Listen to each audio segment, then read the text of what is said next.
حضور غوث پاک کی شان کو اس قدر بیان فرما رہے ہیں۔ آج ہم اور آپ ان کی محفل کو جب سجاتے ہیں تو کچھ لوگ ادھر ادھر کرتے ہوئے نظر آتے ہیں۔ یہ سرکار غوث پاک کی ذات وہ ہے کہ جن کا ذکر صرف انسان نہیں بلکہ فرشتے بھی کیا کرتے ہیں، اور ان کی حکومت صرف انسانوں پر نہیں بلکہ جناتوں پر بھی ہوا کرتی ہے۔ ہمارے ہاں ہمارے اکابر علماء بیان فرماتے ہیں کہ ہم اور آپ جو غوث پاک کا نام لیتے ہیں اس میں اپنا کوئی کمال نہیں ہے بلکہ یہ دین حضور غوث پاک کا ہے۔ اگر کوئی انسان عشاء کی نماز کے بعد اپنی زبان پر اپنے گھر میں بیٹھ کر کے حضور غوث پاک کا اپنی زبان سے نام لیتا ہے تو مغرب کی نماز کے بعد بغداد میں اپنے روضہ اطہر میں بیٹھ کر کے اس انسان کا نام غوث پاک لیا، تب جا کر کے کوئی انسان حضور غوث پاک کا نام لیتا ہے۔ ایسے بابرکت، باعظمت، بامرتبت اللہ کے ولی کی محفل میں جو ولی نہیں بلکہ اولیاء کی سردار ہیں، ان کی محفل میں ہم اور آپ بیٹھے ہوئے ہیں۔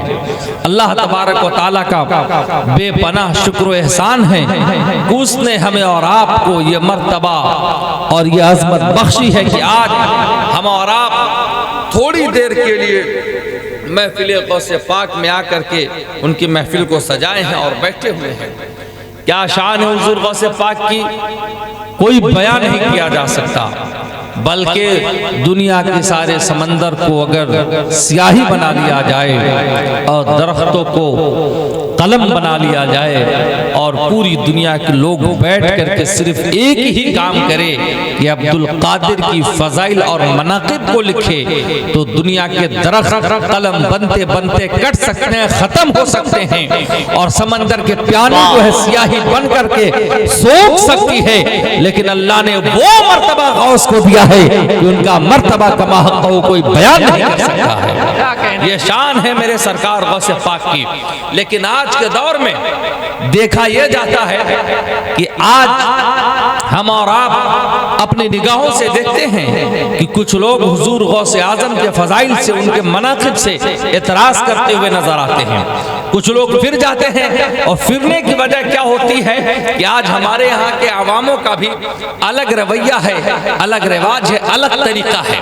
وہ مانتے ہیں کہ کہتے بھی ہیں کہ حضرت آپ لوگ کہتے ہیں غوث پاک نے وہ کرامت دکھائی، خواجہ نے اپنے کاسے میں پورا انا ساگر کو بلا لیا، 90 لاکھ لوگوں کو کلمہ پڑھایا، غوث پاک نے مردوں کو زندہ کیا، ڈوبی ہوئی کشتی کو اپنے ہاتھ کے اشارے سے باہر نکالا۔ آج دیکھ رہے ہیں مسلمانوں کی نیا ڈوب رہی ہے، آج مسلمان پریشان ہیں، لیکن اگر ولی ہیں تو پھر مدد کیوں نہیں ہو رہی ہے؟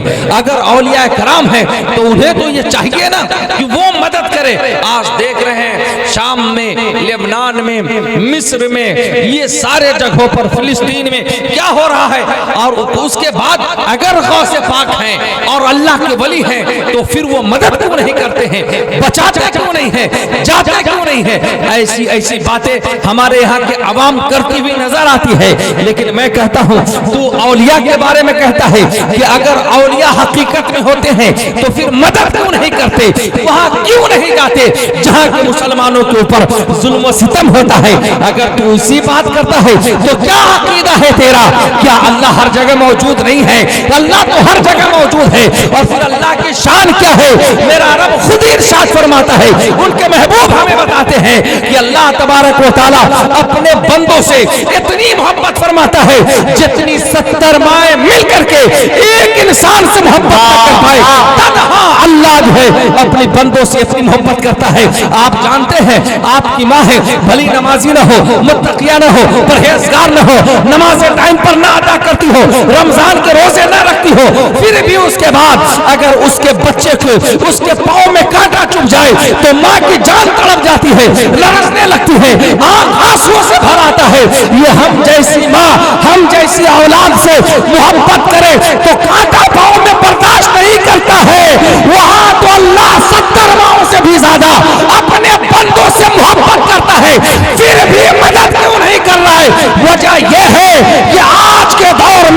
یہ مدد اولیاء اللہ کی نہیں ہو رہی ہے، اس لیے کہ اللہ نے تمام مومنوں کے اوپر ابھی اپنے امتحان کا پلہ رکھا ہے.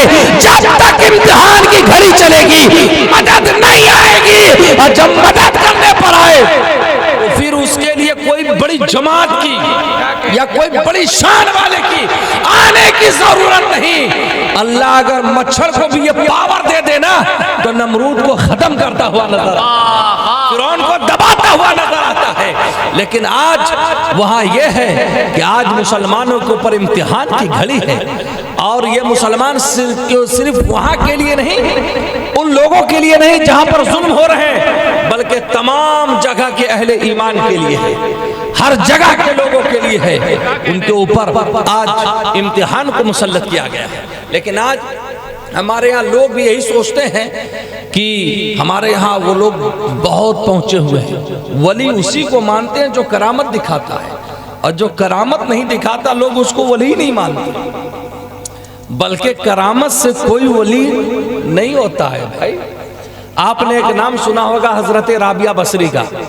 یہ حضرت رابعہ بصری ہیں.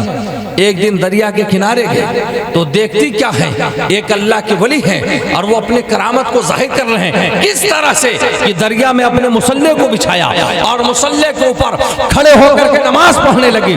یہ جب حضرت رابعہ بصری نے دیکھا تو آپ نے کیا کیا، آپ نے اس کے سر کے اوپر اپنا مصلہ بچھایا اور اسی کے اوپر نماز پڑھنے لگی.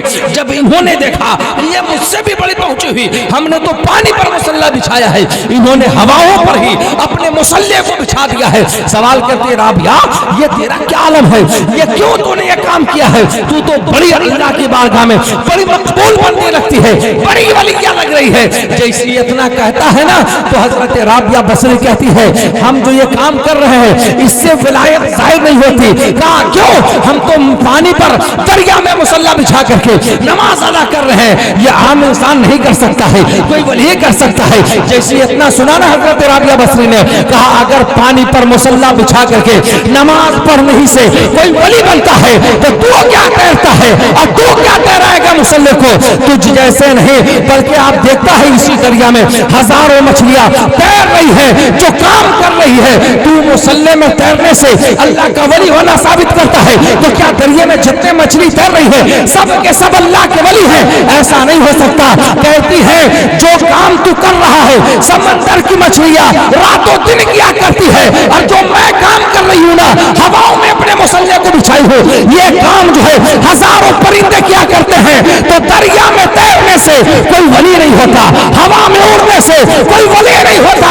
کہا ولی کیسے بنتے ہیں، کہا ولی اسی کو کہتے ہیں اور ولایت کی منزل پر وہی پہنچتا ہے. کہا رب نے اپنے محبوب کو جو شریعت عطا کیا ہے اس شریعت پر جو عمل کرتا ہے اسے اللہ اپنا ولی بناتا ہے.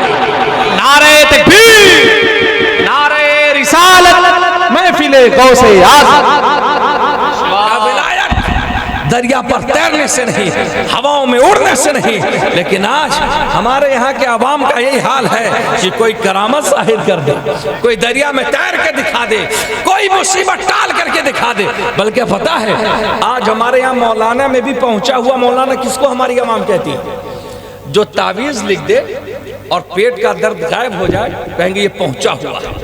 اور پڑوس میں امام بہت پڑھا لکھا ہو، قابل ہو، متقی ہو، پرہیزگار ہو، لوگ کہتے ہیں مولانا آپ کو کچھ آتا جاتا نہیں، وہ بغل والا بہت پڑھا لکھا ہے، بہت پھونکتا ہے، بہت بھیڑ لگتی ہے. یعنی پھونک جھاڑ سے پہنچا ہوا ہے، بھلی مکار ہی کیوں نہ ہے. ہاتھ میں 10 انگوٹھی ڈالے رہے، بڑی بڑی چوٹی جو شریعت کے خلاف ہو وہ کام کیا رہے، لیکن قوم ہماری کہتی ہے کہ یہ بہت پہنچا ہوا ہے. اب پتہ نہیں وہ کہاں پہنچا ہے. شریعت چھوڑ کر کے جہنمی میں جا سکتا ہے انسان، ہے کہ نہیں؟ اگر شریعت پر عمل نہیں ہے تو پھر ولایت اسے ملتا نہیں. اور اگر تم یہی مانتے ہو کہ دکھانے ہی سے کام ہوتا ہے تو کیا کہو گے اس دجال اصغر کے بارے میں جو چٹھی دیکھ کر کے پورے حوال کو بتا دیتا ہے؟ لوگ پہلے جاتے ہیں وہ چٹھی میں پہلی سے لکھ کر کے اس کے اعمال کو بتا دیتا ہے. لیکن آج ہم نے دیکھا ہے کہ کچھ مسلمان بھی وہاں پہنچتے ہوئے نظر آ رہے ہیں اور وہ مسلمانوں کو مذاق اڑاتا ہوا بھی نظر آتا ہے، ہمارے بہنیں بھی جا رہی ہیں معاذ اللہ غیروں کے پاس اگر پھونک جھاڑ کرانے کے لیے کوئی جاتی ہے، اگر اس کو صحیح مانتی ہے وہ کفر میں مبتلا ہو رہی ہے۔ اس لیے میں کہتا ہوں مسلمانوں، پھونک جھاڑ میں بھی ہمارے علماء بہت اچھے ہیں جو قرآن و حدیث سے کر رہے ہیں، ٹھیک ہے، لیکن اگر کوئی غیر طریقے سے کرتا ہے وہ حرام کاری میں مبتلا ہے، اور جب وہ مرے گا اللہ اس کے سینے سے ایمان کو نکال لے گا اور کفر پر مرے گا، ایمان پر اس کا خاتمہ نہیں ہوگا۔ تم کس جگہ ہو اور تم کہاں جا رہے ہو؟ لیکن تم نے نہیں سنا جب اخیر زمانہ آئے گا تو ایک ایسا بھی آئے گا جس کے ہاتھ میں جہنم ہوگا، جس کے ہاتھ میں جنت ہوگا، وہ دکھائے گا، کہے گا ہاں میرے اس ہاتھ میں جنت ہے، اگر تو مجھے خدا مانتا ہے میں تمہیں جنت عطا کروں گا، اور اگر خدا نہیں مانتا ہے تو قتل کر کے اپنے جہنم میں پھینک دوں گا۔ لیکن حقیقت یہی ہوگی جو اس کے ہاتھ میں جہنم ہوگا دراصل وہی جنت ہوگی، اور جو تمہیں جنت دکھائے گا وہ جہنم ہوگا۔ لیکن لوگ بھاگیں گے نا، آج چھوٹے موٹے پھونک جھاڑ والوں کو دیکھ کر کے ہمارا مسلم معاشرہ، ہماری ماں بہنیں پھسل رہی ہے، وہ بہت بڑا ہوگا، وہ مردوں کو بھی زندہ کرے گا، ہاتھ سے پانی بھی نکالے گا، پتہ نہیں کون سے کام کرے گا، اشارہ کرے گا تو آسمان سے بارش ہونے لگے گی۔ بتاؤ اس بڑے دجال کو دیکھ کر کے ہمارے اور آپ کے ایمان اور عقیدے کا کیا حال ہوگا؟ اس لیے میں کہتا ہوں ادھر ادھر پر نہ جاؤ، یہ دیکھو جس کا قدم شریعت کے مطابق ہے وہی اللہ والا ہے، اور جو شریعت کے مطابق جس کے قدم نہیں ہے وہ اللہ والا ہو نہیں سکتا ہے۔ تم کہاں جا رہے ہو اور کس جگہ پھنس رہے ہو؟ اللہ والے کس کو کہتے ہیں؟ آپ دیکھتے نہیں حضور غوث اعظم ہے، نماز پڑھ رہے ہیں، ایک آسمان پر بادل آیا ہے، بادل کا ٹکڑا سفید ہے، آواز آئی ہے عبد القادر تو نے بہت عبادت کی ہے، میں تجھ سے راضی ہو گیا۔ جیسے یہ نہ کہا، کہتے ہیں لا حول ولا قوت الا باللہ، میں اپنے رب کا نیک بندہ بننا چاہتا ہوں اور تو شیطان ہو کر کے مجھے بھٹکانا چاہتا ہے۔ پھر غیب سے آواز آتی ہے عبد القادر تو نے جو ہے اپنے علم کے ذریعے اپنے ایمان کو بچا لیا، پھر میرے شیخ غوث پاک فرماتے ہیں پھر تو دوسری طرف سے میرے ایمان کو لوٹنا چاہتا ہے، میں اپنے علم کے ذریعے نہیں بچ رہا ہوں بلکہ خدا کے فضل مجھے بچا رہی ہے۔ اے مسلمانوں تم کہاں جاتے ہو، کہاں بھٹک رہے ہو؟ خدا کے فضل کے اوپر، ان کے اس انعام کے اوپر بھروسہ رکھو، وہ تمہیں بچائے گا۔ آج ظلم و تشدد کو دیکھ کر کے بھاگ رہے ہو، ادھر ادھر جا رہے ہو، ادھر ادھر جانے کی کوئی ضرورت نہیں ہے۔ اور جب مسلمان ادھر ادھر جا کر کے بھٹک جاتا ہے اور فائدہ نہیں ملتا ہے نا، تو جو نیک بندے ہوتے ہیں، صحیح معنوں میں اللہ کے نیک بندے ہوتے ہیں، ولی ہوتے ہیں، ان کا بھی انکار کر بیٹھتے ہیں اور غیر فرقے میں جاتے ہیں، پھر کہتے ہیں یہ سنی لوگ تو مزار پر جا کر کے بیٹا مانگتے ہیں، بیٹی مانگتے ہیں، یہ کام بتائیے کہاں سے؟ اور پھر وہ بھٹک جا کے نہیں نہیں دینے والا تو اللہ ہے، جو کچھ ہو سب اسی سے مانگو، اللہ سے مانگو، اس کے علاوہ کسی سے نہیں مانگو۔ میں کب یہ کہتا ہوں کہ اللہ کے علاوہ کون دینے والا ہے؟ کوئی نہیں دیتا اللہ کے علاوہ۔ لیکن یہ تو سن، آپ سے میں سوال کرتا ہوں، یہ بتاؤ کچھ دن پہلے یہ کھیت جس میں آپ بیٹھے ہیں اس میں دھان لگا ہوگا، جب کسان دھان کا بیج ڈالا ہوگا، بتائیے وہ جو دھان کا بیج جب اگا ہوگا تو دھان کے بیج کو سیدھا کرنے کے لیے کیا اللہ آتا ہے؟ آپ کہیں گے نہیں نہیں، اس کے لیے اللہ نے ایک جماعت کو پیدا کیا ہے، اس جماعت کا نام فرشتے ہیں، فرشتے کو بھیجتے ہیں، اور جب کسان کھیت میں اپنے بیج کو پھینکتا ہے اس کا منہ اگر نیچے کی طرف ہوتا ہے تو فرشتے آ کر کے اس کو اوپر کرتے ہیں تاکہ اس کا پیر اوپر کی طرف نکلے۔ میں کہوں گا صحیح میں یہ کرنے والا کون ہے؟ کہیں گے وہ تو اللہ کر رہا ہے لیکن فرشتوں کے ہاتھ سے کروا رہا ہے۔ میں کہوں گا اچھا یہ بتا مارنے اور زندہ کرنے والا کون ہے؟ آپ کہیں گے اللہ، اللہ کے ہاتھ میں ہے زندگی دینا موت دینا۔ میں کہوں گا کیا اللہ اپنے ہاتھ سے کسی کو روح کو نکالتا ہے؟ آپ کہیں گے نہیں نہیں، اس کے لیے اللہ نے اسرائیل علیہ السلام کو پیدا کیا ہے۔ میں کہوں گا آسمان سے جب گرمی پڑتی ہے بارش چلاتا ہے، پتہ آسمان سے جو بارش ہوتے ہیں کون برساتا ہے؟ جواب ہوگا اللہ۔ میں کہوں گا کیا اللہ اپنے دست و قدرت سے برساتا ہے؟ آپ کہیں گے نہیں نہیں، اس کے لیے اللہ نے میکائیل کو پیدا کیا ہے۔ ماں کے شکم میں بچے کی صورت کری کون کرتا ہے؟ آپ کہیں گے جو ہے اس کے لیے اللہ نے فرشتوں کو بنا رکھا ہے۔ میں کہتا ہوں زندگی دینے والا اللہ ہے، موت دینے والا اللہ ہے، روزی دینے والا اللہ ہے، بارش برسانے والا اللہ ہے، لیکن ان کاموں کے لیے اللہ خود اپنے ہاتھ سے نہیں کرتا